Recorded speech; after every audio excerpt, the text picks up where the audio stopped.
Vous demanderez, monsieur, Madame Aubry, qui est la première à faire des leçons de morale à tout le monde, ne même pas regarder le chauffeur de taxi, lui tendre sa valise d'un air dédaigneux pour monter à l'arrière du... Bienvenue dans cette nouvelle vidéo Pépite. Aujourd'hui, Charles Consigny se retrouve face à Alma Dufour, une députée de la France Insoumise, pour parler de la politique de la gratuité que veut mettre en place la France Insoumise une fois au pouvoir. En effet, la France Insoumise veut rendre les péages gratuits, augmenter les salaires et passer à 6 semaines de congés payés pour tout le monde. Seulement quand Charles Consigny va aborder le sujet du financement de cette politique de gratuité, Alma Dufour va être incapable de répondre. En bonus, Charles Consigny va également parler de la nouvelle polémique autour de Manon Aubry, qui voyage en première classe et se déplace en BMW. Je vous laisse voir. Les propositions, je trouve, sont extrêmement décalées par rapport à la réalité du pays. Parce que moi, ce que je crois, c'est que vos propositions de fausse gratuité, les Français savent... C'est juste un billet, les Français savent que la gratuité, ça n'existe pas. Mais que la gratuité, il y a toujours quelqu'un qui la paye à la fin. Or, on est le pays, et ça vous me contesterez pas avec vos faux chiffres là avec lesquels vous êtes arrivés. Eurostat. Moi, arrêtez. Non, moi, vous pouvez pas dire. Les Français Eurostat. à faire même leurs recherches. Eh ben, allez sur Eurostat, mesdames, messieurs. Cette recherche, je l'ai faite très souvent pour et préparer cette émission sur le travail. Et donc les chiffres d'Eurostat sont faux. Le travail de la France. Ça dépend des critères en fait. À d'autres pays d'Europe. C'est le temps moyen et le jour par. Le travail de la France par rapport aux États-Unis. Comment vous financez justement ces mesures? Ils vont financer par l'impôt, j'imagine. C'est la taxe alors qu'on est déjà le pays le plus taxé du monde. Sixième semaine, il faut la financer. Attendez, déjà, il y a un sujet. Ce que ça va créer, c'est de non, mais alors, du coup, est-ce que je peux rebondir économiquement parlant? Parce que déjà, on a oublié un secteur justement de l'économie qui pourtant est très très important dans le PIB et qui va bénéficier directement de cette mesure. L'hôtellerie, la restauration. Le tourisme, l'hôtellerie. Encore faut-il que les gens puissent se déplacer. Le billet gratuit. Oui, il faut avoir les moyens d'aller à l'hôtel et d'aller derrière, il faut pouvoir aller au restaurant. Et vous savez que 70... Et encore une fois, l'augmentation des salaires. Oui, mais comment vous payez tout ça? Parce que mais moi aussi, on peut tous promettre la lune. Mais justement... Depuis le début, vous n'avez pas dit comment vous financez mais justement, c'est ce que j'essaye de vous expliquer.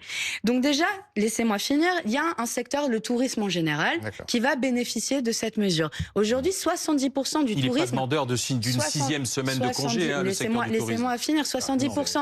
Non, mais le tourisme, enfin, de toute manière, ce sont des fédérations, mais 70% du tourisme, c'est du tourisme des Français qui vont dans leur propre pays. Oui. Déjà, donc ça ne veut pas dire ça va partir majoritairement dans des pays étrangers. Ça n'est pas que Manon Aubry qui va au Liban en business class, effectivement, et en taxi G7. Ça vous va? Et vous prenez jamais la business class? Je suis pas payé par le Parlement européen. Ah là là, mais du coup, c'est pas de l'argent public français, désolé. Et puis je fais pas des leçons morales à tout le monde du matin au soir sur ce mais vous allez vraiment comparer une business class? Un taxi, figurez-vous que je m'adresse correctement aux chauffeurs de taxi. Ça ne m'est jamais arrivé de ma vie.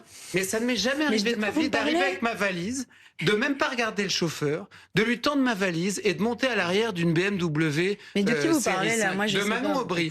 Parce que je vous invite à consulter Twitter, parce que ça, c'est l'autre visage de l'extrême gauche, c'est ce qu'on appelle la nomenclature. Ça a toujours existé. Non, mais attendez, là, on s'éloigne du sujet. Ça a toujours existé. C'est un débat. Ça existe en RDA, c'est un débat, d'accord. Ça existe en RDA, ça existe en URSS, ça existe en Corée du Nord, ça existe à Cuba et ça existe à la France Insoumise. Vous demanderez, Madame Aubry, qui est la première à faire des leçons de morale à tout le monde, ne même pas regarder le chauffeur de taxi, lui tendre sa valise d'un air dédaigneux pour monter à l'arrière d'une énorme bagnole allemande, par ailleurs fort polluante, pour ensuite aller au Liban. Maintenant, vous êtes pour les voitures électriques. Vous voyez, il y a une pièce de Molière qui s'appelle Le Tartuffe. Et je crois qu'on était quand même un peu dedans. Franchement, vous n'êtes pas au niveau, monsieur Consigny.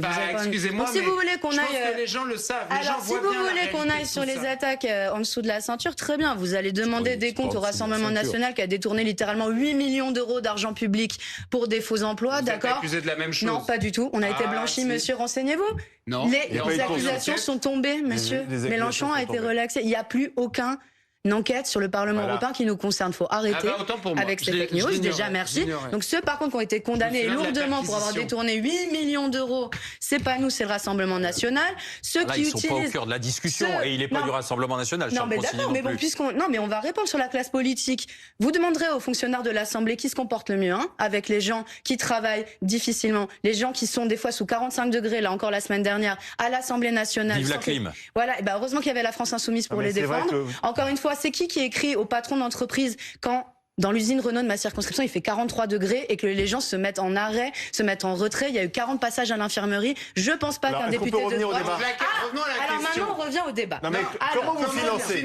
On n'a toujours pas la réponse. Parce qu'on en vient à être curieux. J'imagine, j'espère bien. Ce que je veux dire, ça devient intriguant. C'est quand même, j'espère que ça va faire plaisir à beaucoup de Françaises et de Français. Donc déjà, des recettes supplémentaires dans le tourisme. Ok. Voilà. Ensuite... Les diabolomantes.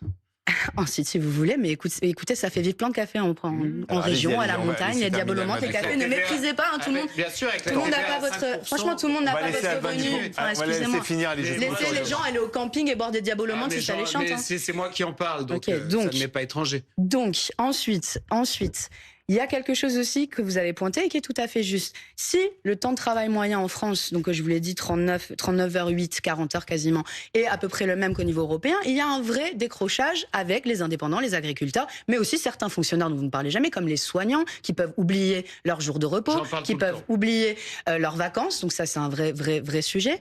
En fait, si on a ce décalage, c'est pas parce qu'on favorise les salariés, c'est parce que c'est des secteurs qui, justement, alors qu'ils sont très productifs, et notamment l'agriculture, qui sont même plus essentiels, le marché mondial ne les protège pas et les gouvernements libéraux ne le protègent pas. Si aujourd'hui, ils ne prennent pas de vacances... Je comprends pas. Mais attendez, je suis en train de vous dire que c'est à l'échelle économique, ça nous fait gagner de l'argent à l'échelle d'un système, d'accord ? Juste avec le tourisme ? Juste avec le tourisme. Comme vous venez de le voir, elle va finalement jamais répondre à la question du financement. Mais entre nous, on peut déjà se faire notre petite idée. Elle compte certainement taxer les milliardaires pour financer son projet utopique. En tout cas, dites-moi en commentaire ce que vous avez pensé de cet échange, et on se retrouve très bientôt pour une nouvelle vidéo.